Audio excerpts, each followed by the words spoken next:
The 2-2 to say. It's a high in the air to deep left field. Whitfield back. She's gone.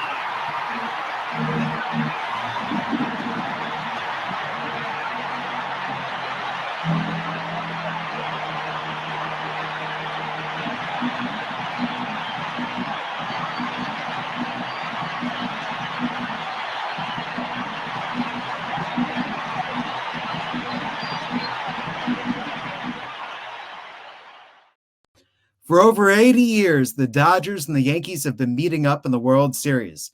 This year will be the 12th such meeting. That was the last time, 43 years ago, the Dodgers triumphed. And so before this 2024 Fall Classic, we're going to take a look back upon those greatest moments, Dodgers and Yankees in the World Series. This is Crafting the Call. I'm Jesse Goldberg-Strassler with the Lansing Lugnuts. And I'm Josh Suchon with the Albuquerque Isotopes. And Jesse, I'm old enough that I remember the 1981 World Series, but just barely. And it didn't completely hit me until I had friends texting me after the Dodgers had clinched their spot in the postseason in the World Series and saying, first time in my lifetime, Yankees, Dodgers, first time in my lifetime. And I realized, yes, this is the classic baseball rivalry. But for so many people, they know nothing about all of the history until today's Crafting the Call. Yeah, classic for certain generations because they would always meet up in the Fall Classic. For me, though, this was a year before I was born. So let's go back. Let's make certain people feel old and other folks. And this is what I want to get into as the overarching thesis is when the Dodgers and Yankees meet up, there is a little bit about these are the biggest stars in baseball. But it's also, these are the two biggest cities in the country. So let's dive right into 1981. That was the last time we just saw Ron Cey hit that home run. Remember, the Yankees had won the World Series in 77 and 78. Both times they beat the Dodgers. So now these two teams are meeting for the third time in 5 years. And the Yankees won the first two games. And it just felt like, here we go again. Once again, the Yankees are going to end up on top, just like they did when both teams were in New York. And now the Dodgers are back home in Los Angeles. It was day baseball, Jesse. Beautiful twilight day games that were taking place. And now the Dodgers are trying to finally get their elusive World Series win over the Yankees in Los Angeles. All right, Game 5. Let's Series get tied up 2-2. If you talk to hitters that hit off Guidry, the thing that makes the slider so difficult is when he throws his good one, it's just a little bit out of the strike zone. Guerrero to deep left field, and the ball game is tied. All it took.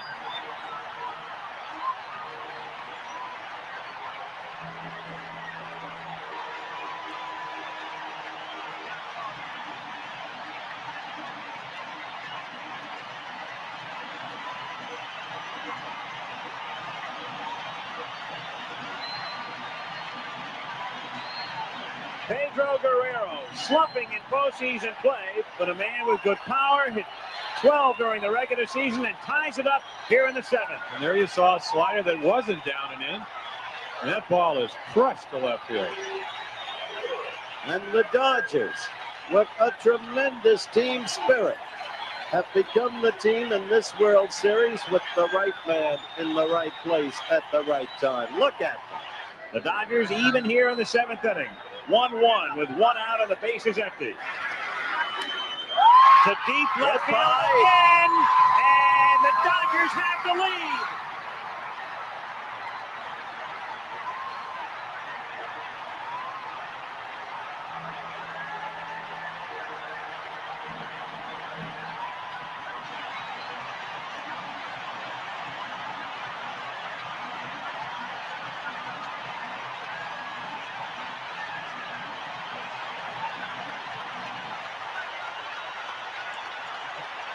Back-to-back home runs by Guerrero and Yeager, 2-1 Los Angeles.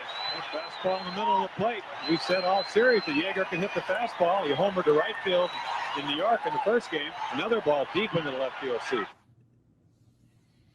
Okay, so on the play-by-play is Al Michaels, and then the color commentators are Howard Cosell and Jim Palmer, who is still an active pitcher in Major League Baseball.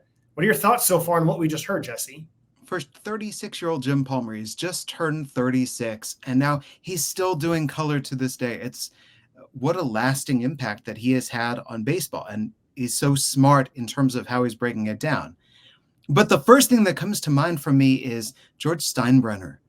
The camera shot keeps on finding the boss. And for a very different reason nowadays, the only owner that I think that the cameras would keep on looking toward is Jerry Jones, based on what's going on with the Cowboys. The boss looms over everything that the Yankees do, for better, and especially the Schadenfreude for worse. Yeah, that's the main thing that stood out to me too. It's almost like this is a troll job of George Steinbrenner. Let's constantly look at his reaction of how upset he's getting. The second thing is, I'm going to lay into Howard Cosell a little bit here. Now, Howard Cosell was the most important broadcaster, probably the 1960s, 1970s, redefined television. His work with Muhammad Ali, when boxing was arguably the most important sport in America, was legendary. He became even more famous on Monday Night Football. He knew nothing about baseball. And what we just heard Howard Cosell do is what he always did. He had to jump in on top of the play-by-play announcer and say that it was gone or that it's a home run. And then he would just pontificate from there. He knew nothing about baseball, but he was Howard Cosell, so he was on there.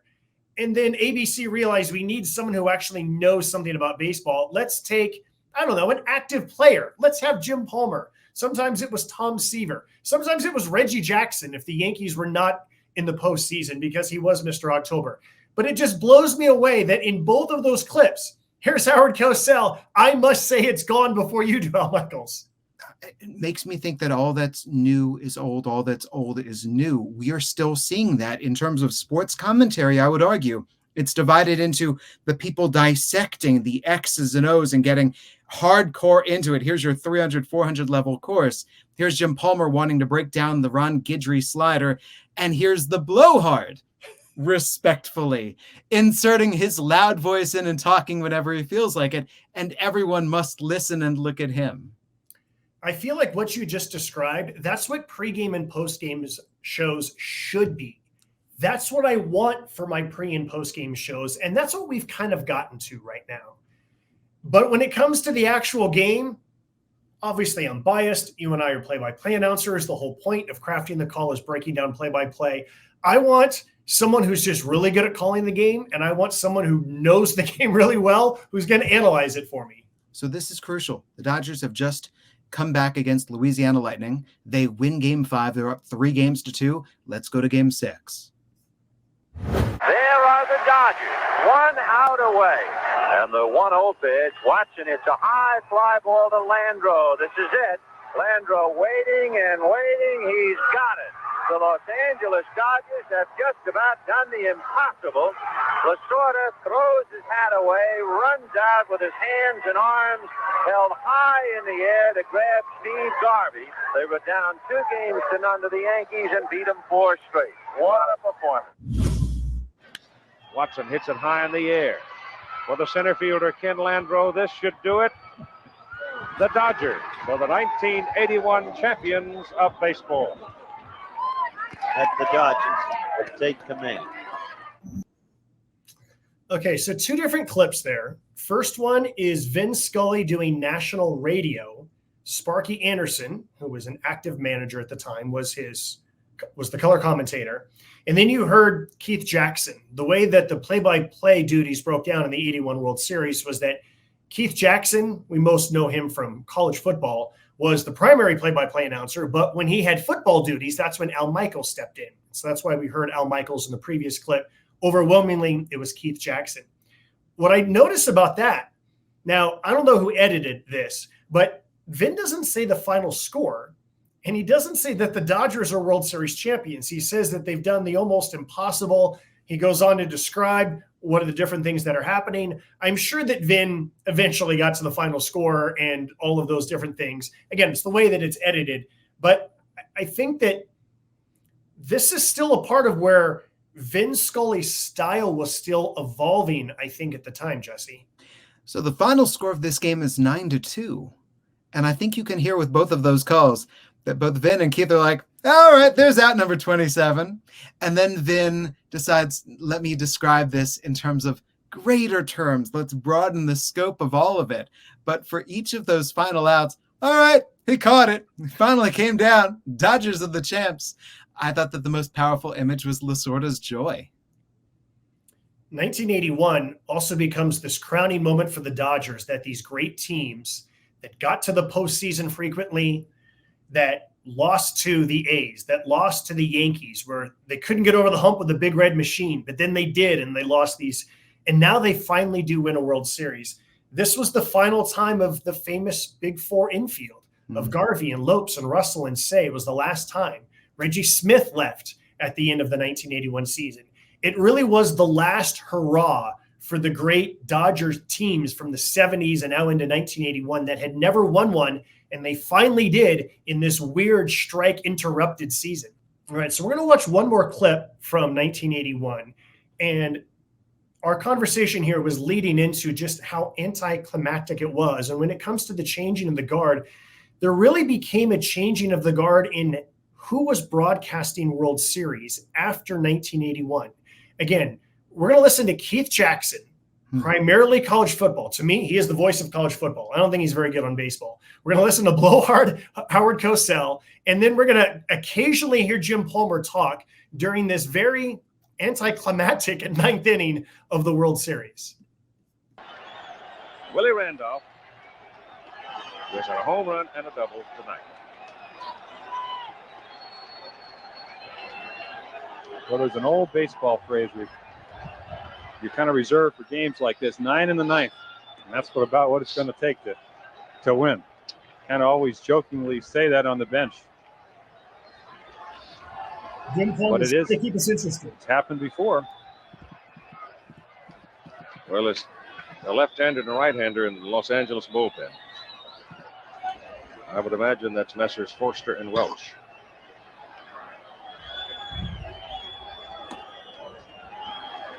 Two balls and a strike to Willie Randolph.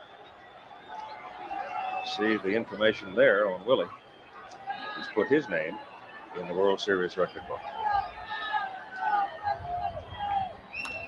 Fouls it away.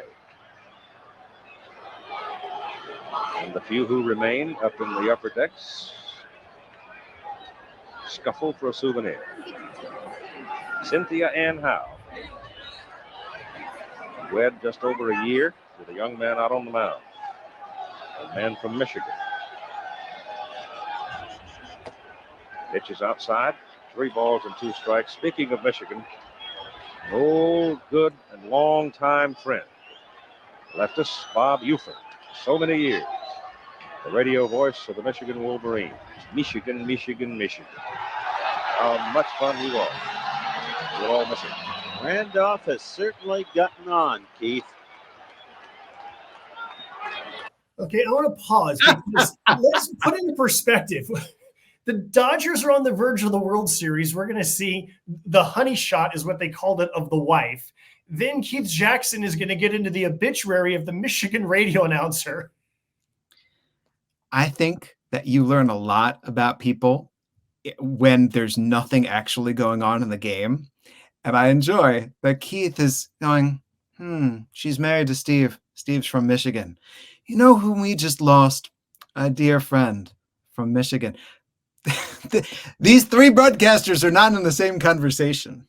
Let's get back to see if they can get the conversation going again. Breaks the record of the Babe. 9 walks. Meantime, Peter O'Malley has just reserved chasins for the celebration party. They drew over $2 million in a short season. There's a strike to Mumphrey. And Jim Palmer's rooting for 9 in the ninth. If there had not been a strike, I don't think there's any question the Dodgers would have gone over $3 million a game in attendance. Might have broken their own record. Not only that, they have the oil rights under the land. Yeah. I know you New Yorkers still chafe some at Walter's decision. However, those of us in the West have enjoyed them. and he did make a heck of a deal. Okay, let's pause it again here. Howard Cosell just made a reference to Chasen's. Chasen's was at the time a very famous place in Beverly Hills where all the celebrities would go to. And then Howard decides that he's going to make a crack about the oil under Dodger Stadium. And then Keith Jackson needs to defend the O'Malley family for moving the team. Jeez, it was 58-81, and Howard Cosell is still upset, and Keith Jackson's still trying to defend it. Howard's taking pot shots at everybody. He looked at Palmer, took a pot shot at the fact that there's any hope left in this game. Looked at Keith, Howard is sniping. All right, we're not going to watch the end of this because it keeps going on and on, but let's see what else these guys decide to talk about when we're a few outs away from the end of the World Series.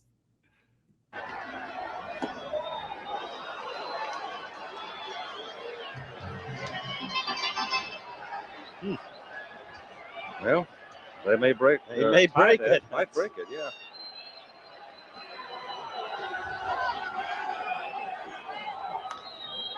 Fouled out of play.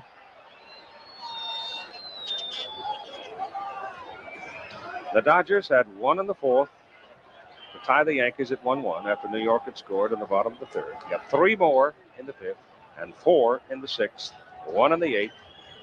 That's how we have a 9-2 score with the Yankee run coming in the bottom of the sixth or second. Mumphrey swings and strikes out. Bob Uecker will be in the Dodger clubhouse, and undoubtedly when he comes to get in the car, he's going to be sopping wet. Dave Winfield. All the frustration of the remaining Yankee fans here comes out against Dave Winfield. Now there are mutterings about all the money he was paid and all of the rest. Human nature. Well, I know our club in Baltimore. Yankee fans, by the way, should be congratulated. They behaved beautifully here tonight. It was High towering fly ball to right field. Guerrero. 2 down. There was a frisbee. Okay, so I'm going to pause it again because this was actually like the storyline for 1981, right? Dave Winfield becomes a free agent. He gets this enormous salary. He comes to New York. It's the one and only year that Winfield and Reggie Jackson are teammates. Winfield basically comes to take Reggie's place. Reggie is Mr. October. He's known for these dramatic hits in October. Dave Winfield does not have a good postseason whatsoever. He only gets 1 hit. And so this is actually like the storyline when it comes to the Yankees. But again, this is where we get to decisions, Jesse, as broadcasters. What's most important? Why the Yankees did not win it or what the Dodgers did to win it at this stage of a broadcast? I think they've shut it down. They've gone freeform, right? Keith Jackson is resorting to the old broadcast standby. Let's just do a game reset. Here's how everybody got their runs. And Howard is looking around and he's commenting on what he feels like. And now it's casual. This is utterly casual. Let's talk about the fans taking out their frustrations on Winfield. But the fans have been well behaved. Homer doesn't know what to do with himself, so he tries to insert in a funny crack about, hey, the Orioles would take Winfield. They're going to have none of it. Howard is not going to let Jim talk right now. It is very clear that Howard Cosell lives in New York and loves New York and wants to talk about New York at all times. It's a professional broadcast in terms of it was aired on national network television. They have shut it down. And an orange. And nothing else as I can remember. Right, Keith? So far. Behaved very beautiful. And yet, so just real quick. Yeah. It's not boring because Howard is not boring. You don't know what he's going to say next. And this is why Cosell was so compelling. You're not sure what he's going to get into. You're not sure what observation he's going to make next. I could picture somebody leaning back, watching this. There's nothing going on in this game. We understand that things are going toward a Dodger World Series championship. And so the entertainment really is, what is Howard going to say? It's a really good point. Yeah. This is before we had sports talk radio, and this is before we had MLB Network and even lengthy post-game shows. They're doing the post-game show right now in the 9th inning. Yeah. Now Reggie with one more cut.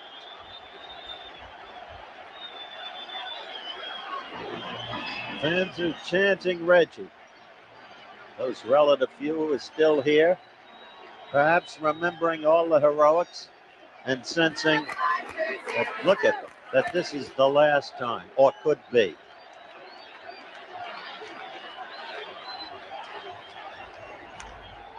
Out of play. And Reggie, with an instinct, a flair for the dramatic, undoubtedly aware of the very same possibility.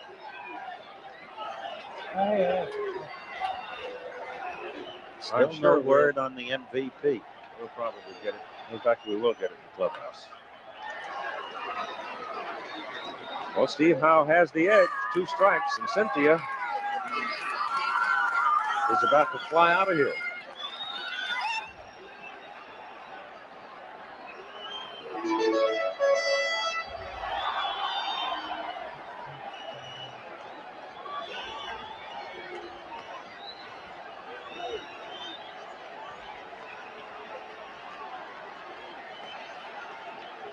Two-strike pitch to Jackson.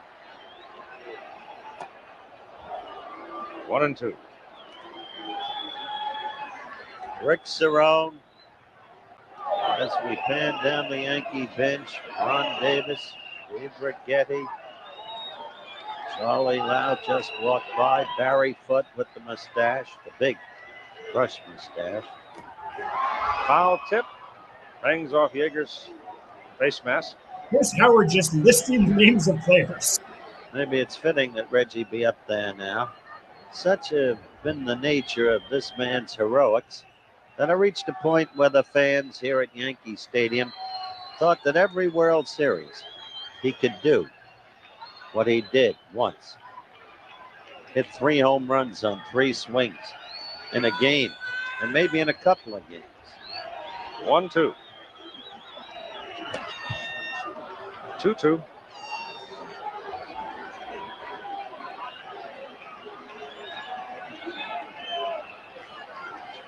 I actually thought that was a really good commentary there by Cosell. But you got locked back into the moment here. Reggie's last at bat.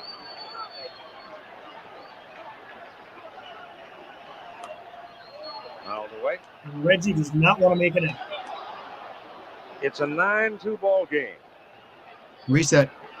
Steve Howe in his early 20s. Reggie Jackson in his middle 30s. Will not yield.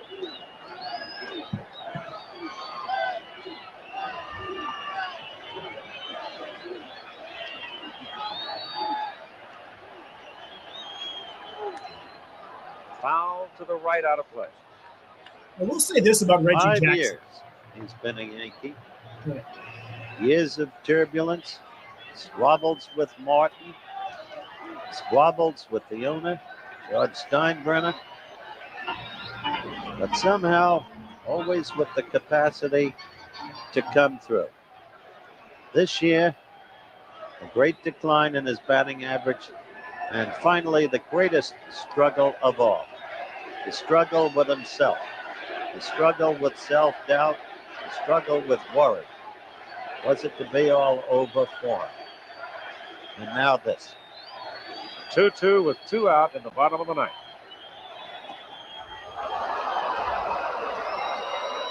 Well, they're stretching the string as tight as they can in the final moment.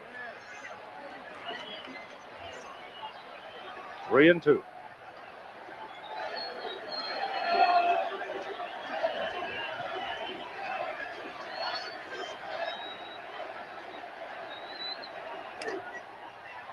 Lopes over, boots it, picks it up, safe.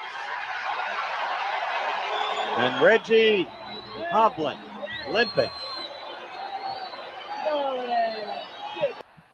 All right, so I'm going to end the clip there because there becomes a really lengthy delay there where Davey Lopes has something in his eye and he goes to the dugout. He goes into the clubhouse. No one's sure if he's coming back into the game.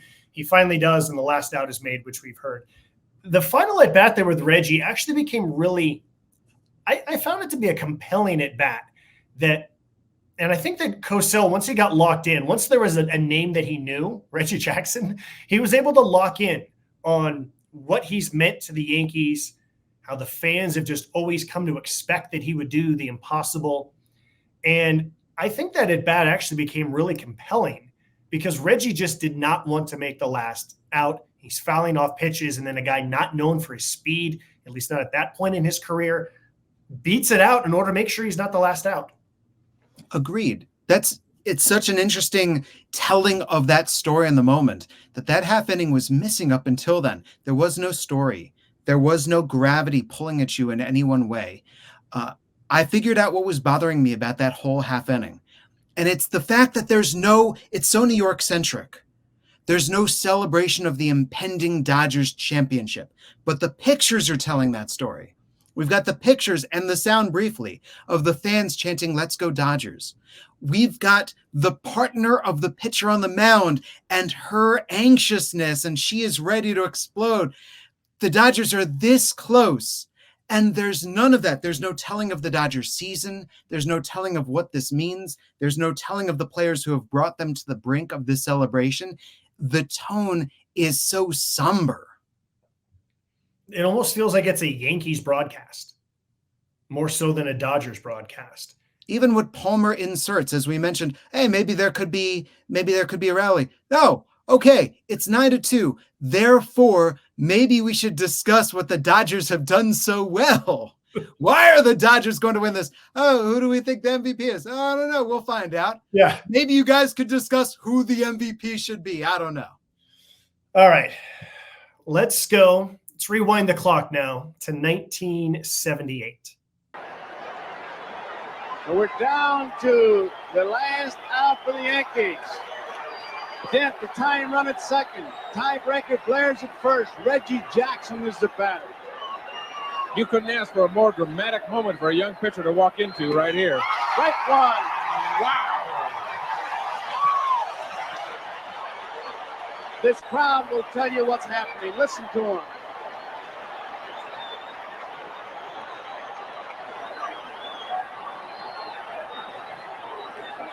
Jackson regrouping, some standing, some seated. 21 years old. Bob Welch. 1 ball, 1 strike. They've been sending that low bridge all night to Reggie Jackson. He really gets out of the way late, doesn't he? He doesn't get down and that ball's almost by him. Look at this. He starts after it. Wonder why he gets hurt. Reggie has been hit in the head at least a couple of times that I know of. 1 ball, 1 strike, 2 outs. Tying run at second. Bucky Dent, Paul Blair's at first. And you know the guy to play it, a guy who just has a knack for knowing the greatness of a moment, Reggie Jackson.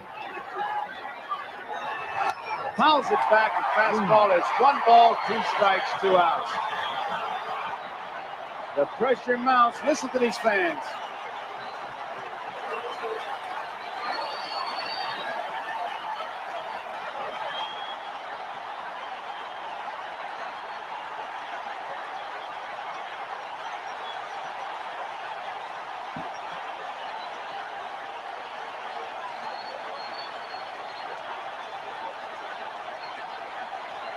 Study and determination. Bob Welch, a deep breath, maybe a half prayer, and his best pitch. Fouled it back. What a battle. Well, I'm telling you, my palms are sweating up here in the booth. Bob Lemon, Dodger fans, Yankee fans, baseball fans. 1 ball, 2 strikes, 2 outs. Time run at second. 4-3. Dodgers, 9th inning. How to play. You think he's got wide in the strike zone a bit? There's the Dodger bench.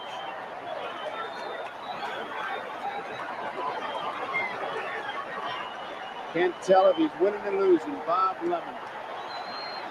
It's a classic matchup between a fastball pitcher and a guy that swings hard in a game-winning situation right here, too.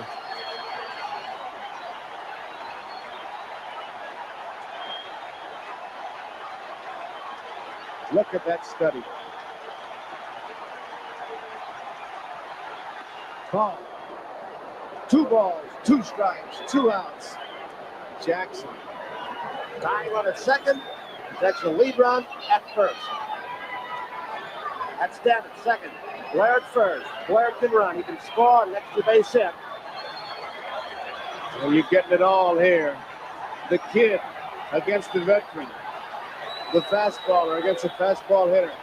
Dodger outfielder swung around the right and way deep. They do not want an extra base hit in this situation. North and Smith are playing near the warning track.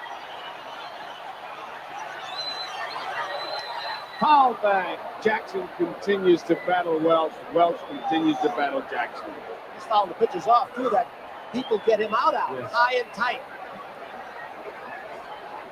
Tell you, this kid, he doesn't have any shorts when it comes to that thing called guts.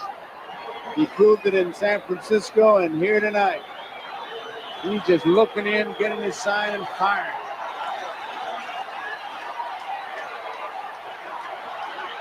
Listen to the crowd.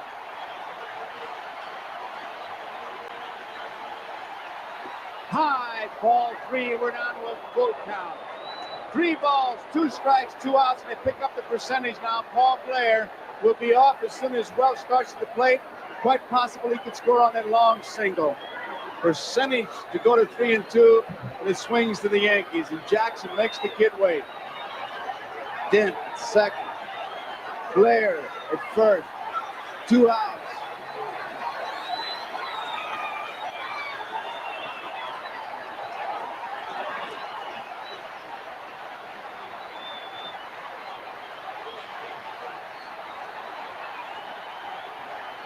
There they go. Struck him out. Ball game is over. Bob Welch, a tremendous pitching performance. Listen to the crowd.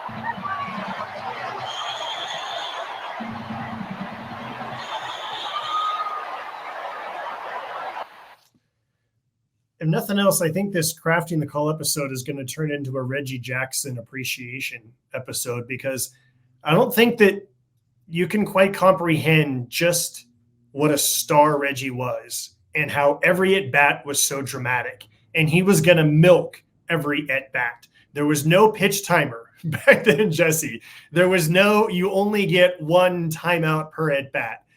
Reggie's going to step out and make you wait, and Bob Welch is just going to keep throwing fastballs every single pitch. Bob Welch, the 20th overall pick in the draft the year before.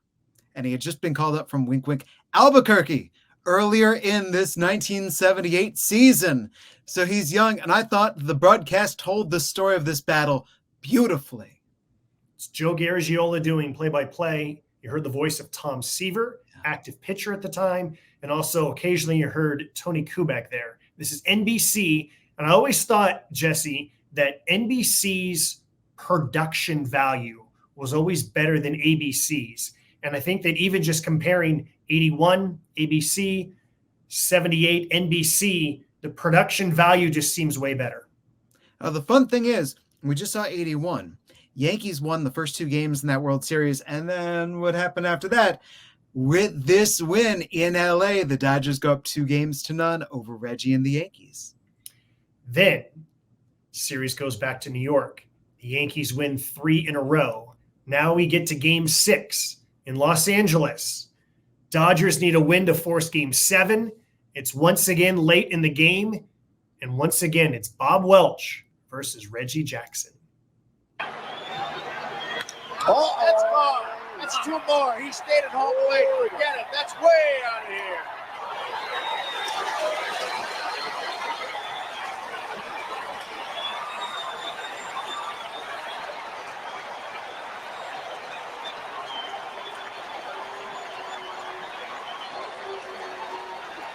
Reggie Jackson knew he touched one off. He's battled Welch, and he just showed, I am the boss, youngster, as he really drilled one. Tips his hat to the fans. And now we got a 7-2 ball game. Reggie takes as big a swing as anybody that I've seen in the big leagues, including the big guy Stargell and McCovey in the National League. And when he hits them, he knows that they're gone. He hits those shots that, I mean, they're just out of everything. And that's gone. He likes to enjoy them, too. Oh, does he love to watch him? Last time he was here, of course, in Dodger Stadium facing Bob Welch. Welch struck him out in that very exciting ball game. What a dramatic game that was. And Reggie just put a crusher on him. Reggie's revenge. I feel like we owed it to Reggie to make sure that we reminded people that he homered off Welch later in that series. He also had a single against Bobby Welch in Game 4. Oh, that home run. Yeah. Electric. All right, let's get to, so that made it 7-2. Let's get to the end of the 78 World Series now. We're down 2 balls, 2 strikes, 2 outs. Gossage against Save. The whole season may be wrapped up in this pitch. Popped up. Munson. This could be it. He's got room. He's waiting. The Yankee bench on the field. Yankees are the champions. Ron Save pops out. There's the Dodger bench. For the world champion New York Yankees, 7 runs eliminated. And the Yankees head for the clubhouse. The champions.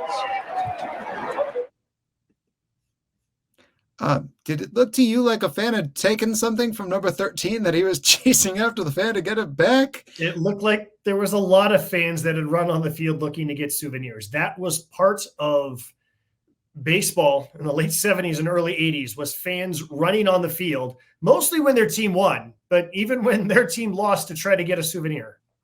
Again, the word that comes to my mind is anticlimactic, and I think part of it is the score, right? It's over. It's a foregone conclusion that it's going to be over. This is a very brief clip. We don't know what they were talking about beforehand. I think it also just goes to show once again, though, how the styles have changed, how even the styles of directors, right? You get to the final out nowadays, and it's a series of just shots of different people. Let's see the shortstop. Let's see the right fielder. Let's see the manager. Let's see the fans doing this. Let's see the other dugout like this, right? And there's sort of a layout, and this is kind of what Fox made famous, and Joe Buck would just lay out completely for that. And overall, I think that Joe Garagiola actually, especially based on the time, I actually think that Joe did pretty good play-by-play back then. He loved the phrase, listen to the crowd. Love that phrase. It's self-explanatory. Hey, you're watching TV. Why are you hearing me talk? You want to go back a year, 1977, Dodgers Yankees. Yes, I want to go back to 1977. And before we do, I want you to look at a photo, Jesse, that makes the rounds on social media that I think is hysterical. All right, so let's examine this. Dusty Baker is in left field. He is throwing the ball back to the infield. There's a guy who sure looks like George Carlin who is running for his life, and we have another fan who it looks like is puking over the railing. So I've saw this photo numerous times over the last, 3 or 4 years, and I asked some media friends of mine who from Los Angeles, what is going on in this photo? Please explain. And they had no idea. So then I went down a rabbit hole one day and tried to figure out what the heck is going on. When did this photo take place? And who are these people? I think I found something on Reddit that said that it was from a World Series game. So then I started to piece together, and I found the moment of exactly when this happens. It was from 1977 World Series. And so we have seen the photo, and now I want us to take a look at the play that led to this photo. Reggie Jackson at third. Chris Chambliss at first. Who says his share of the World Series going to go toward a new house and some new clothes for Audrey in Upper Saddle River, New Jersey. Audrey, his wife. Punch down the line, left field, fair ball. Reggie Jackson scores. There goes the shutout. Ball picked up in the left field corner by Baker. Thrown into the plate. A couple of fans came down out of the stands trying to get a hold of it. I must say, Nettles hit that pitch beautifully, Tom. Right where he went with the pitch. Well, they've been pitching him tough. Greg, of course, a fastball hitter. Looked like an off-speed pitch just down on the outside corner. He just went with it. Even out of the strike zone, it looked like. But 2 strikes. He's protecting the plate. He's tried to pull everything. You'll see a couple of people come out of the stands as the camera stays, trying to get a souvenir. They may get an escort out of the ballpark for that. They should. That's the first untoward incident I guess we've had here at Dodger Here Stadium. at Dodger Stadium. Elias Sosa gets up in the bullpen now. Yankees get on the scoreboard at 10-1 with Chambliss over at third. Nettles down at second. Lou Piniella loops it to right. Reggie Smith, a fine running catch. And Chambliss won't touch it. Beautiful play by Reggie Smith. Okay, I could keep watching this game over and over longer, but we'll pause it there because, once again, Keith Jackson talking about a player's wife and how he's going to buy her clothing with his World Series share.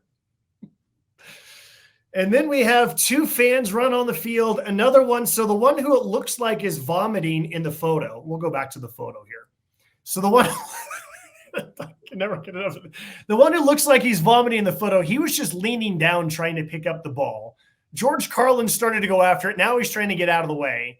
And then outside the frame of this picture, there was the other fan who was on the field.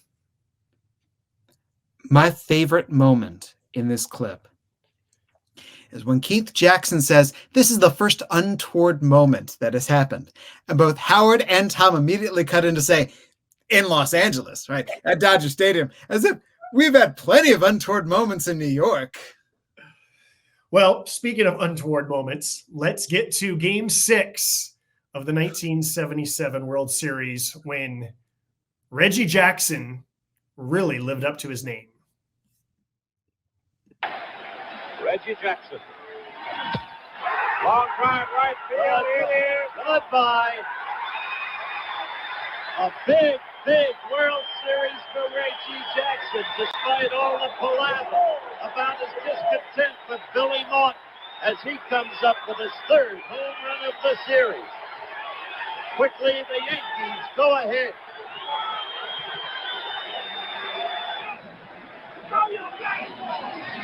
Hard shot right field. It's gone. Oh, what a World Series for Reggie Jackson.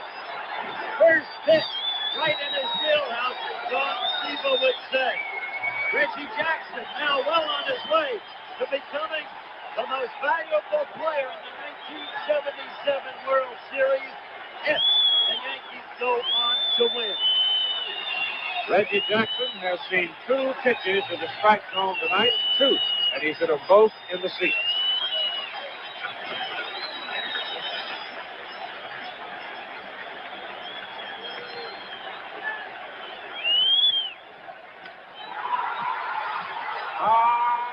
Goodbye. What? Oh, what a blow! What a way to tough it off! Forget about who the most valuable player is in the World Series. How this man has responded to pressure. Oh, what a beam on his face. How can you blame him? He's answered the whole world.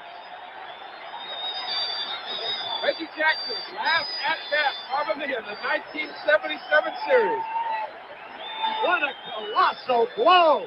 And that was a monster in itself. 475 feet probably. Look at that. Look at Torres. You don't think they know it? Feel it in there? What are they all thinking now? After all the furor, after all the hassling, it came down to this. A whole long season. Out comes Reggie.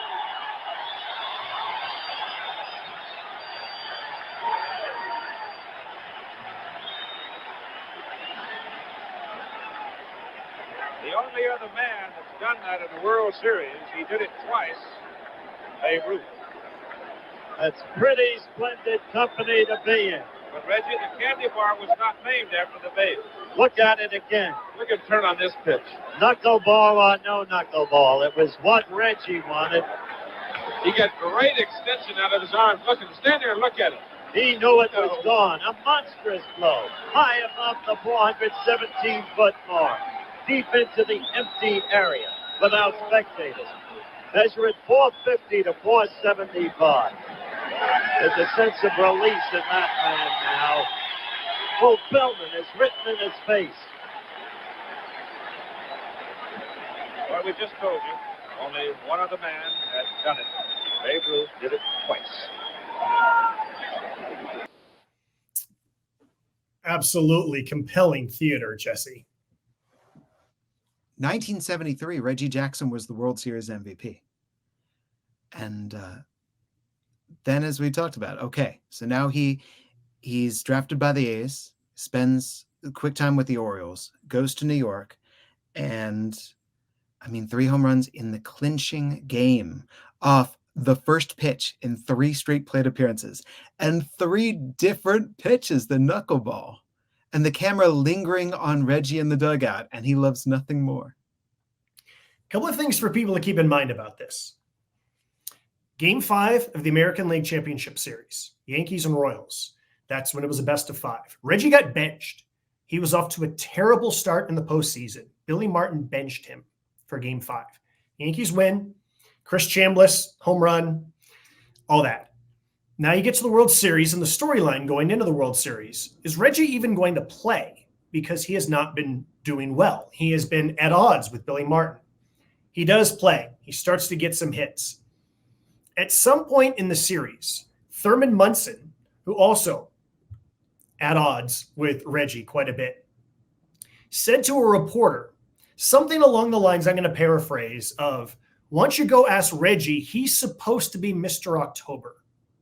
The phrase Mr. October started as a dig. It was Thurman Munson ripping his teammate saying, I thought he was supposed to be Mr. October. Because again, Reggie had won 3 straight World Series with the A's. They had gone to the playoffs 5 straight years. Now here he is in his first year in New York.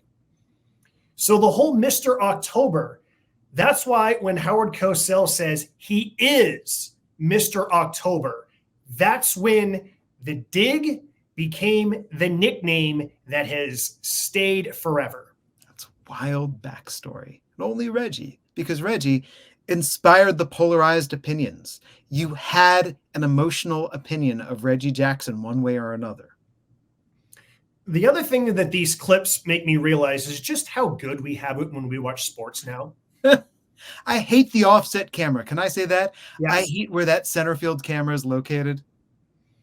The camera operators who followed the flight of the ball, we call it the high home camera operators, they are so good nowadays. It is unbelievable how good they are. We take it for granted the way that they're able to follow a ball off the bat, 110 miles an hour, and they stay with it perfect. Camera operators did not have that talent back in the 70s. They didn't have high-def cameras as well, so let's be clear about that. And even like the lenses were not as good because on the first home run that Reggie hits, we just have no idea where it goes, right? It's dark, it's light, there's fans, like where's the ball? The camera operator's trying to find it. Then we have this split screen where we barely even see Reggie swinging as he hits his second home run. The third home run, okay, the camera operator nailed it. The director nailed it. Like, that was awesome. That's easy. It's center field. Just put your camera right there. Yes. But let me make a dig. Sound mixing here in 2024 has taken the turn for the worse. On some networks. Some networks are really good at it. Some are not so good at it. So that's 77. So but we still have one more clip from 77 because remember, there's untoward things that are happening at the end of baseball games. So let's get to this. Please keep it together, everybody. It's Kevin Bacon in Animal House. Dusty Baker at second base. Nick Davalillo at first base. 1 out is all they need. Any fly ball, anything. That's all they need. That's do it. That's going to do it. Torres gets it. The Yankees win their 21st World Series. They've traced them season long for you. The ups and downs, emotional and on the playing field. The way they came from behind to beat the Red Sox and the Birds. The way they came from behind to beat the Royals. And now this, the ultimate fulfillment for a controversial, deeply complex and sensitive man named Reggie Jackson, who burst forth with 3 home runs and became the most valuable player in the World Series. As you look at a relieved Billy Norton, knowing he's back next year, and Reggie will be back. And you're looking at Bill White down there in the clubhouse, ready to take over as Commissioner Bowie Kuhn congratulates the winning man. The crowd pouring out. No way in the world to stop it. As the clock shows 10:43 p.m. October 18, 1977, the New York Yankees defeat the Los Angeles Dodgers 8-4. Okay. The words are divorced from the pictures. Howard Cosell is talking, and he's thinking what he's saying is something very important that everyone should hear, and I'm going to be poetic and bombastic. His words don't matter because the pictures are so distracting. Let me say, I'm more impressed by Reggie's speed and his awareness and his power at bursting through the line and taking out the secondary. That's where Reggie impressed me, man. That showed some explosiveness heading into the clubhouse.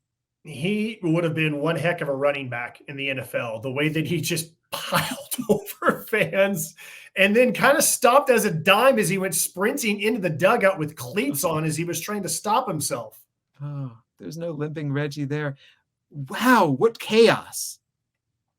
A bunt for the final out. The batter who bunts out just sprints for his life the opposite direction.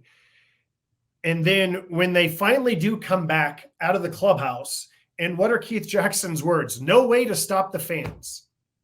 Well, there was the shot of all the police officers running out on the field, clubs at the ready, but the fans are already there. They're already at Mike Torres. So I would love to hear the story from everybody. Give me that oral history. So I've done a deep dive about baseball fans charging onto the field, and there's basically 2 to 3 moments that were starting to change. The first was in 1980. The city of Philadelphia and the police department in Philadelphia said, we are not going to allow fans onto the field. They had canine dogs. They had police on horses. Only a few fans got onto the field in 1980. It seemed like that would be the end of it, but it was not. I've looked back, 81, 82, 83, whether it's Oakland, whether it's mild-mannered St. Louis, whether it's Detroit, the fans continue to run on the field. 1986, the Mets win the division. The fans pour on the field and they tear apart Shea Stadium. The groundskeepers for the Mets even had ordered extra sod in anticipation of this, which they stored in the bullpens, and the extra sod got destroyed as well. Frank Cashin, the Mets general manager, was livid. He was frustrated, disappointed at what happened to the field. There must have been some type of summit between police departments, commissioner's office, teams that said, we just cannot continue to have this. When you look at the Angels-Red Sox Game 5, Angels are about ready to win the series and advance to the World Series. The entire field is covered with police, with ushers, with security. There's police that are on top of horses that are ready to come out. So it turns out Dave Henderson hits the home run. The Red Sox win. You get to Boston Game 7. There was no fans on the field. When the Mets won at home in the World Series, there was no fans on the field. And going forward, 87, 88 on, no fans on the field. I remember being in Oakland in 1988 for both the division title and the win in the ALCS. Not only did the fans not run on the field, I vividly recall that none of us were even thinking about running onto the field. So the turning point, the final time, at least based on my research, was the Mets in 86. That was still 10 years away from what we just watched in 1977, Jesse. It's so interesting that the last vestige of this occurs in college, where you rush the court or you rush the field, you tear down the goalposts and you march them down the street. this is, I would argue, a vestige of what happened in every sport, except it has been eradicated from professional sports. Yeah. All right. Now you're ready to go way back in the archives? Yeah, let's go. All right. Not all that far back. Let's go to the early 60s. 1963, the Yankees played in Los Angeles against the Dodgers for the first time. They had met up, and we'll get back to New York against New York, Yankees against the Brooklyn Dodgers, but the Dodgers have moved out to Los Angeles in 58. And in 1959, immediately they win the World Series against the Chicago White Sox. But the Yankees aren't going anywhere. 1960, Bill Mazeroski beats them. 61, Roger Maris hit 61. The Yankees are powerful, but Sandy Koufax, who is not to this point the kind of superstar, now he's mastered his control. And now it's 1963, and it's the Yankees and the Dodgers meeting up for the first time since the Dodgers moved out west. 2 balls, 2 strikes, 2 outs. Sandy Koufax, who has tied Carl Erskine's record with 14 strikeouts. Checks the base runner Pepitone at the belt. Here's the 2-2 pitch to right. Is swung on and missed. And look at those Dodgers come running out. Roseburg congratulates Koufax as the Dodgers have just beat the Yankees in the first game of the 1963 World Series by the score of 5-2, with Koufax setting a new strikeout record. I mean, Koufax was dominant. This is a pitching-dominated Dodger sweep of a series.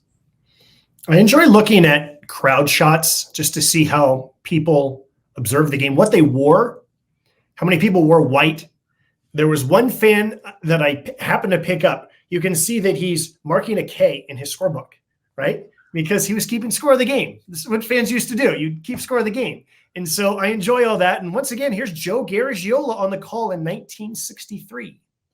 Garagiola had that fascinating career where he was a weak hitting catcher, Cardinals to the Pirates, and he was on one of the worst Pirates teams, one of the worst teams in Major League history of all time. But at this time, a player could make an extra buck for themselves when they went on the banquet tour in the offseason. And Garagiola was the best of the banquet tour. Everyone was doing this. Stan Musial was doing this. But Joe could tell a really good story. He could crack a joke. He was smart. And because of this, he elevated his image. And suddenly everyone's going, Joe's really good on the microphone. And he goes national. And we hear him later on play-by-play. So the transition from playing career to broadcasting career, I would argue, came pretty seamlessly for him. I want to say that he kind of set the tone of catcher, didn't really have much of a career. That leads to Bob Uecker. Yeah, right? yeah. He leads to Tim McCarver. But I do recall that in the case of both Garagiola and Bob Uecker, they consistently went on the Tonight Show with Johnny Carson. Because they're really, funny. Yes. Which really elevated their career as well and turned them into not just baseball announcers, but these are just nationwide commentators. I mean, and at a certain point, I remember watching Joe Garagiola on the Today Show, where he would do feature stories, where he would just be the person who just came on to talk sports because he was Joe G. Yeah. Joe right alongside Barbara Walters. Yes. Wild. Anyway, Sandy Koufax. That guy was pretty good. Yeah. All right. So Sandy Koufax basically wins game 1 for the Dodgers. Now let's get to game 4 of the 1963 World Series. It's a tap back past the mound to Monty Wills. He grabs it, throw to first. It's all over the Dodgers winning. The Dodgers in the 9th inning, no runs for the Yankees on 1 hit, 1 error, and 2 runners are left on base. And the final score, the Dodgers 2 and the Yankees 1. What'd you think? That's Ernie Harwell. Ernie Harwell is on the mic in that. What I think is, number 1, it makes me appreciate sound editing nowadays. Number 2, no fans running on the field. And number 3, there's the College World Series dog pile is the best dog pile, where they're just jumping on top of each other, and it is a huge dog pile. There was a little bit of one that was going on, but also this is before the high five was invented. This is before it was cool that men would hug each other. So they didn't quite know how to congratulate each other. There was handshakes and there was some back slapping, but no one quite knew how to celebrate just yet. That's such an interesting point. What do we do, guys? Don Larsen for his perfect game against the Dodgers, by the way, the decade earlier. Remember, Yogi Berra just jumps up into his arms. Right. That's what we got right now. Is we got a little Dirty Dancing. It's okay, guys. Let's get together. So to go from this into the 1970s chaos. Wow, 60s to 70s. What a great snapshot of the country. The world changed an awful lot between 1963 and 1977. Yeah. All right. So that was Yankees, Dodgers when it was LA and New York. Now let's go a little bit further back into the archives. You want to set up this next one, Jesse? So we're going to go back into 1952, right? Yes. So we're going to work our way backwards. So the Dodgers head to LA after the 1957 season, with the Giants leaving New York to go to San Francisco. Go back before that, 1956, it's the Yankees, Dodgers in the World Series. Don Larsen throws a perfect game. You can watch. We listened to that call when we were breaking down Vin Scully's pursuit of perfection.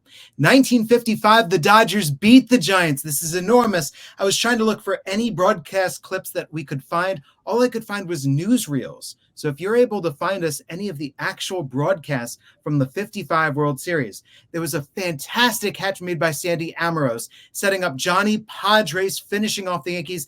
By the way, 1963 World Series, Padres still on the Dodgers, and he pitched a whale of a game, goes 8 1/3 innings to help the Dodgers sweep. That's 55. 54, neither team is in the World Series. What? It's Cleveland against the Giants. Willie Mays makes the catch.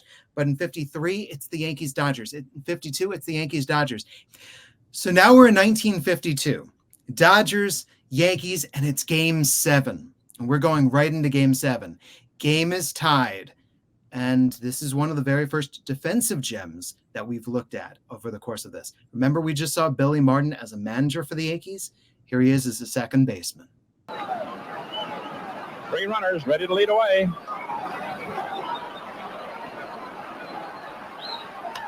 It's a high pop-up. Who's going to get it? Here comes Billy Martin digging hard, and he makes the catch at the last second. How about that? There was a ball that the wind held up. And even though it was just a high pop-up, Billy Martin still had to lunge for the ball. Man, it's been a great series. It still is. This is Mel Allen, and this is a crucial moment because this is going to be the third out. Everybody knows it, leaves the bat. All right, who's going to catch it? I think that's Jackie Robinson hitting. Yep. Well, nobody takes charge, and the wind interferes, and the Dodgers are going to take the lead when Martin comes in. For everyone in attendance, the way that they perceived it, and especially in talking about the moment later, he comes in out of nowhere to take charge and rescue the Yankees to keep the game tied. I feel like these are the moments, especially back in the 50s, where one play just elevates somebody into the stratosphere. And it's not to say that Billy Martin didn't do other things with the Yankees. He was with them for a long time. He was a Yankee through and through. He was buddies with Mickey Mantle and Whitey Ford and all of that. But this was the play that sort of symbolized Billy Martin may not hit home runs. He may not be this future Hall of Famer, but Billy Martin makes plays. And that's sort of like what elevated the legend of Billy Martin, which led into so many other things in his life, was that catch. There's no more baseball after this afternoon till spring training. So neither manager will hesitate in using everybody that they can possibly use to help them out. Your 5-inning totals. The Yankees 2 runs, 4 hits, 3 errors, 2 left on. The Dodgers 2 runs, 6 hits, no errors, and 5 men left on base. The scoring has gone along just like the series. First one team and then the other. Bill Rizzuto, the batter. It's a strike. Bill grounded to first and double to left. Vic Crashy, who was warming up for the Yankees, is now resting. There's a smash. Reese grabs it beautifully with a great backhand.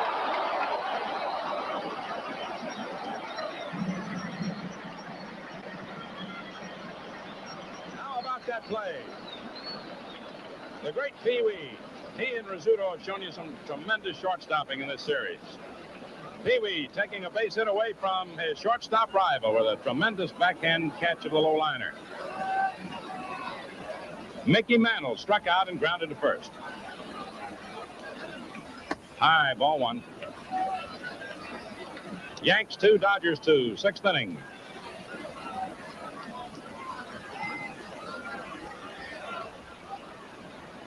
High outside, ball 2. Joe Black pressing a little bit out there.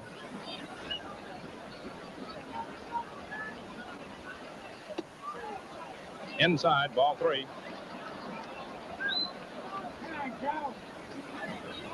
This is Black's 3rd start in the series and Reynolds' 4th appearance. 2 starts and 2 relief jobs. It's in there for a strike, 3-1. So the wear and tear, Maytel. Black 28, Reynolds 34. The difference in ages may be a factor, it may not.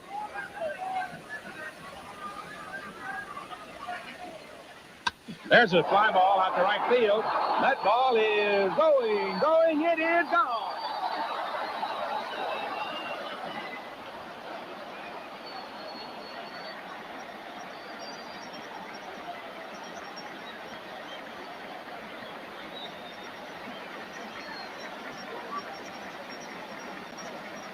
And the Yankees are back out in front 3-2 in the battle of the home runs. And there's Chuck Gresson over to water cooler. Mickey Mantle is 20. He's 20 years old. Breaks the tie. It's 3-2 Yankees. They go on to win 4-2. They win the World Series in 7 games. And Mel Allen, classic on the call.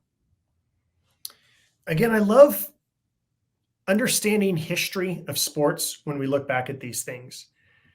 How fast the game moved. How quickly that Joe Black was pitching. Definitely didn't need a pitch timer back then. The shadows looked like it was quite something. This was all day games back then. There's no center field camera. And when you broadcasted baseball games, all you have is the high home camera, and how hard it must have been for the high home camera operator, because he has to follow the flight of the ball from the pitcher to the batter and then follow that as well. The fact that Mickey Mantle was thinking about a bunt when the count was 3-0. Just show it because you're taking all the way. And then the advertisements all along the outfield walls and how we've gone from enormous advertisements everywhere. And then we go to the 70s and there's no advertisements anywhere. And now modern, we have, once again, advertisements everywhere, and sort of the evolution of advertisements in ballparks. All of that to me is fascinating, Jesse. They always have the camera shot too that is the close-up of the pitcher. Really intense close-up of the pitcher. Fascinating.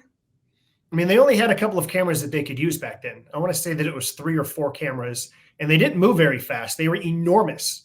Yeah. So whatever it was that you were focused on, you didn't have a whole lot of time to move around and change things. I enjoyed that little bit of a Phil Rizzuto to Pee Wee Reese and that shortstop battle, the game within a game. All right, so the Yankees win in 52 like they won in 53, like they won in 56. Let's go back into the 40s, because in 51 the Yankees beat the Giants. 1950 it's the Phillies, and 1949 it's the Dodgers. The Yankees are just going to be in the World Series every year, and the question is which National League team is going to face them. Well, in 49 it was the Dodgers, and the Yankees beat them. 48, it's Cleveland sticks its head in, right? Boston is trying to compete for it. But in 47, you have a classic between the Yankees and the Dodgers. And 47 spawned a lot of stories, because 1947 is the Bill Bevins game. Bill Bevins is this journeyman pitcher who is, up to this point, there has not been a no-hit, no-run game in the World Series. Not until Don Larsen in 1956. But maybe it's going to be Bill Bevins, because he's 1 out away, and the Dodgers go to their bench, and they bring out a journeyman of their own. They bring out the veteran Cookie Lavagetto with the game on the line, because even though Bill Bevins is not allowed any hits, the game is hanging in the balance.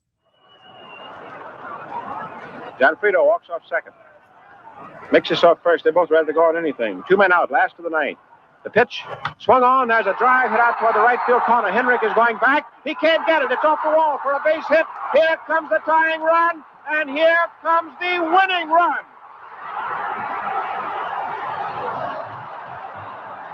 Friends, they're killing Lavagetto, his own teammates. They are beaten him to pieces, and it's taken a police escort to get Lavagetto away from the Dodgers. So I'm going to compare the 1947 World Series to the 1975 World Series with Carlton Fisk homering off the foul pole, Bernie Carbo coming up with a huge 3-run game-tying homer. The Red Sox lose the World Series to the Yankees, but all the lore is on the Red Sox side. 1947 World Series, the Yankees win Game 7. They beat the Dodgers 5-2. They are the World Series champs. But the lore of 1947 is beautiful for the Dodgers. That first in Game 4 to stop the Yanks from taking a 3-1 lead and to stop Bill Bevins from throwing a no-hitter, that Cookie Lavagetto, with the only hit of the game, with 2 outs in the bottom of the 9th, drills a 2-out, 2-run game-winning double. And then here's Al Gianfrido, the little Italian, making a tremendous catch to rob Joe DiMaggio. And the visual of DiMaggio kicking the dirt, the man who never showed emotion on the field. Red Barber on the call. Joe leans in. Outfield deep, round toward left. The infield overshifted. Here's the pitch. Swung on, belted. It's a long one. Deep into left center. Back for Gianfrido. Back. He makes a one-handed catch against the bullpen. Oh, doctor. Give us a little bit more background about the voice we heard in between those two clips and the beauty of all that. So this is the native Floridian. This is Red Barber, who said that he never saw a major league game before he was hired to be the broadcaster for the Cincinnati Reds. And then from the Reds off, he went to be the voice of the Brooklyn Dodgers. And there's his Southern tones and his Southern metaphors mixing in with Brooklyn. And they embraced him, and he is the voice of Dem Bums. And he's working alongside Connie Desmond. And between the two of them, they're rearing young Vin Scully. Red Barber was a historian of broadcasting, a devotee to baseball, and he shaped the language of the game. Whether it's the catbird seat, whether they're tearing up the pea patch, all those wonderful Red Barberisms that he would throw in, all the while he was highly strict in what he felt made for a good broadcast. Even the word belted that we heard there, and we even heard overshifted. Oh, yes, they shifted back then. And then how about Pat Hughes creating that for all of us? So Red Barber used to go on NPR with Bob Edwards, and they would get listeners to call in. And the listeners would call in with questions usually in 2 different categories. Category number 1 would be baseball. And people would say, Red, what did you think of Jackie Robinson when he first came up? What did you think of Willie Mays? Or they'd ask him about gardening. And they'd say, Red, I've got this rhododendron. I don't know what to do with it. And Red would say, all right, let me tell. Because Red loved his gardening. What I remember from an excerpt of an NPR episode was that Red, listening back with Bob to that call of Al Gianfrido, he said what he was most proud of was that back, and then makes the catch, right? With one hand against the bullpen. Oh, doctor, that Red said, I called that right as he caught it. That he was proud that he stayed on that play, which makes me think of you and I going back and saying, how do you call a great catch? That Red did not give up on it the entire way. He very much was studying how to craft a call as much as we are nowadays. All right. One more World Series, at least that we're going to discuss and listen to here on Crafting the Call. Set us up for 1941, Jesse. Yeah, so the very first time that the Dodgers and the Yankees ever met up in a World Series was 41. And what you have to understand, Brooklyn is terrible. These are the doormats of the National League. For nearly the first half century, they make the World Series in 1920, and Cleveland enjoys themselves, and Bill Wamsgans turns an unassisted triple play, and Cleveland has Al Smith hit the first Grand Slam in World Series history, and that's it for the Dodgers being any good. And they're the epitome of everyone's punching bag. It's doubling into a double play from Babe Herman. It's every single thing that they can do to be a laughingstock. But in 1941, they've built something, and they are going to challenge this powerful Yankees team. they have an unhittable closer named Hugh Casey with a brilliant hook of a curveball that is his out pitch. His catcher is Mickey Owen. Casey starting his windup again. Here comes the next pitch. It's a ball. Just missed the corner. Waist high. Not by more than an inch. Maybe was that close. So again, we've come up to a 3-2 pitch. 2 out in the 9th inning. Casey gets by Henrik. It's all over. Pitcher starting his windup out there again. He's all ready now. Watch it. Here it comes. He swung out the ball. He swung at the ball and missed it. The ball gets away from the catcher, and Henrik goes to first. And now let's see whether the umpire is going to decide he fouled it or whether it was a clean strike. The umpire says that Henrik swung. It was a clean strike.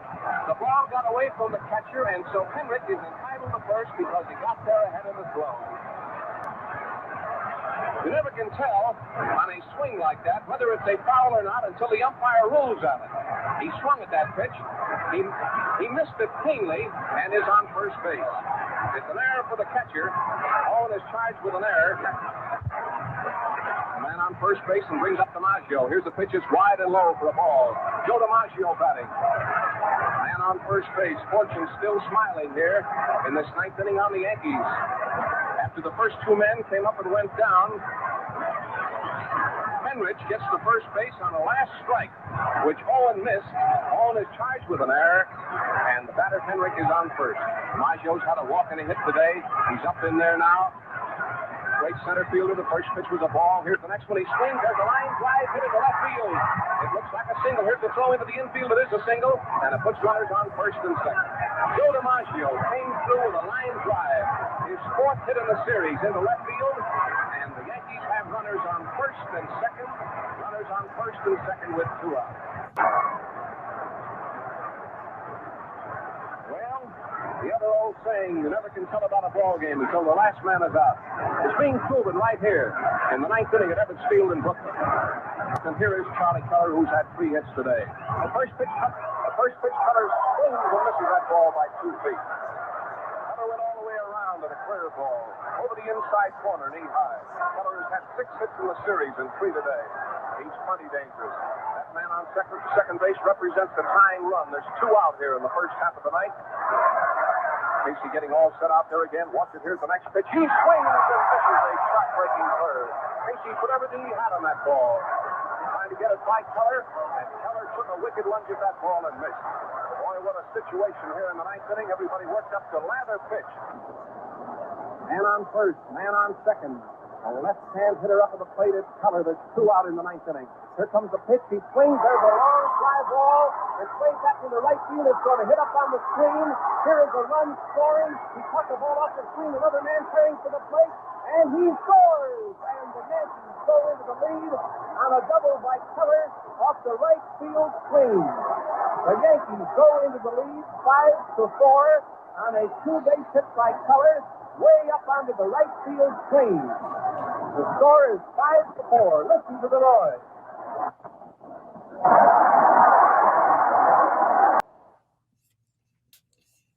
Okay, this is the old commander, Bob Elson, on the call, the longtime voice of the Chicago White Sox. The Dodgers, Hugh Casey has retired the first 2 batters of the 9th. Just get the final out. It's a win, and the Dodgers and the Yankees will be tied in the series 2-2. It's a drop third strike, and in the official scoring, I went to Baseball Reference. An error is charged to Mickey Owen, but it's a drop third strike wild pitch, right? It's just a curveball that bounces away. And Josh, the first thing that strikes me is this is hard for a broadcaster when you've got that swing and a miss, and then the ball gets away. Was it fouled? What happens? As Bob is just trying to keep Sandy there, this crowd is ready to explode. This is in Brooklyn. This is a home game, top of the 9th inning.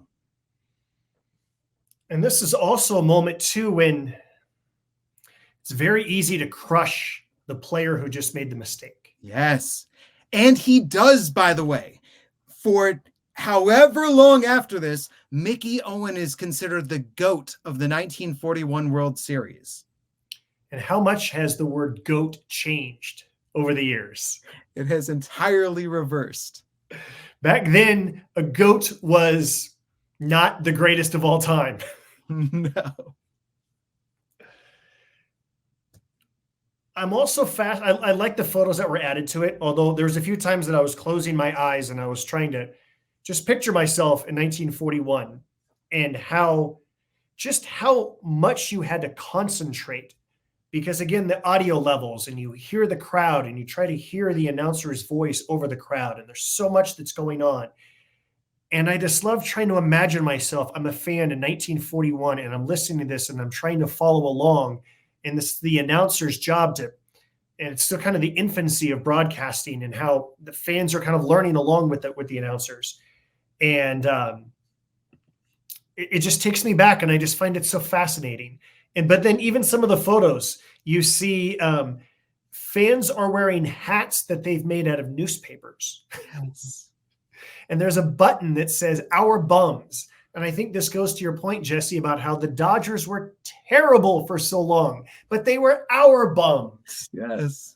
They have now ascended. They're playing for a world championship against the powerhouse Yankees. They're going to win. This is going to be great. We're playing them dead even. By the way, they'd lose the very next game. They lost the World Series 4-1. All right. So I hope that everyone enjoyed our retrospective of Yankees, Dodgers through the years. And I think it's a really good indication of just how much technology has changed, how much styles of broadcasters have changed, even the advertisements on outfield fence signs. And to me, my takeaway going into this World Series, Jesse, is that, yes, the Yankees and the Dodgers have this great history, but it's not the history for you and I. Right? I barely remember 81. You were not alive yet. For most people who watch this World Series, this is really the first time they're going to experience Yankees Dodgers. It's our parents, it's our grandparents who really recall what it means for these two teams to play in October. It's kind of like the Detroit Lions being good. When the last time the Lions were good, it was the 1950s and the early 60s. And that's been it for their franchise. But if you remember Bobby Lane, you go, oh, those were good years. The Lakers-Celtics battles that people talk about, that generations later, everyone's going, what are you talking about, Lakers-Celtics? This whole feeling of when a certain generation was at that coming of age part of their lives, that it was the Yankees on top of the American League. It was the Dodgers battling for the top of the National League. So, of course, the Yankees and the Dodgers would meet up in the World Series. And what was at one point very much, I would argue, a class struggle when it was New York, when you had upper class, the New York Yankees, against lower class Brooklyn, and those battles and what it would mean. And then it suddenly became a New York versus Los Angeles battle. And 43 years after they last met up in a World Series, let's renew acquaintances with some of the biggest names of the sport. Before we wrap up the episode, a few other notes about Los Angeles versus New York for a title. At no point in the NFL has there been a New York versus Los Angeles for the championship. There's only one time in hockey that there has been a Los Angeles versus New York for the championship. And the last time in basketball that there was a Los Angeles versus New York for the championship was 1973. So it's not just baseball in which these two cities have not met in a very long time. Really, as much as you want to be like, oh, the two biggest media markets, it has been a long time in any sport since we've seen this, Jesse. Well, it's just stationing this in this point in time. The New York Jets are what they are. The New York Giants are what they are. The New York Knicks are what they are. You look at other New York teams and then you go, but the Mets and the Yankees led things forward. You had a stunning run from one. You had the Yankees coming back. With the Dodgers, what the Dodgers have been for a long time now, that they have been a stable, powerful franchise, that this has been at the top of baseball. So a Yankees-Dodgers World Series in 2024, this is actually what these two franchises, with what they've been and what they've constructed entering this year, they have earned. It's just fun to add that to the history that they have had against each other for decades prior to this. A history that has included Mr. October and Howard Cosell. A history that has, and I really appreciated you saying this, a history that has seen such changes in broadcast technology. I can't wait. I can't wait. It's going to be a really fun World Series. I'm glad that we were able to preview this one, Jesse. Yeah. Hey, thanks for taking a tour back in the history, back into the memories with me. For Jesse Goldberg-Strassler of the Lansing Lugnuts, I'm Josh Suchon of the Albuquerque Isotopes. This is Crafting the Call. Enjoy the World Series. I just hope both teams have fun. I'm anti-Yankees.